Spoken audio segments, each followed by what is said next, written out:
বিসমিল্লাহির রহমানির রহিম। প্রিয় দেশবাসী, আসসালামু আলাইকুম। রক্তস্নাত জুলাই আগস্ট 1 বছর পর আমাদের মাঝে ফিরে এসেছে।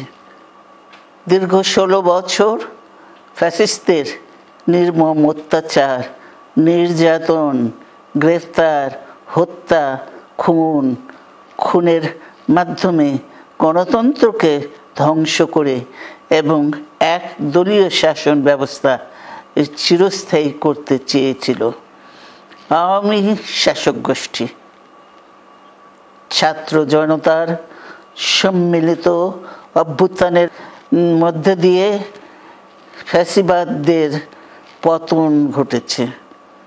সুযোগ সৃষ্টি হয়েছে নতুন করে বাংলাদেশকে গড়বার। এই আন্দোলনে যারা শহীদ হয়েছেন তাদের জানাচ্ছি আন্তরিক শ্রদ্ধা, আহতদের সমবেদনা। তাদের এই আত্মত্যাগ জাতি চিরকাল মনে রাখবে।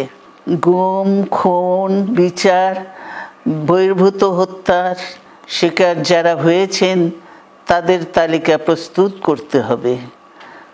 দ্রুত বিচারের ব্যবস্থা ও রাষ্ট্রীয় স্বীকৃতি নিশ্চিত করতে হবে।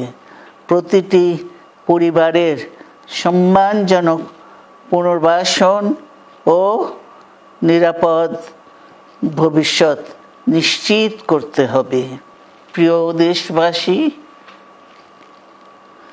আমাদের সামনে যে সুযোগ সৃষ্টি হয়েছে নতুন করে গণতান্ত্রিক ব্যবস্থাকে প্রাতিষ্ঠানিক রূপ দেওয়ার, তা আমাদের দ্রুত সম্পন্ন করতে হবে।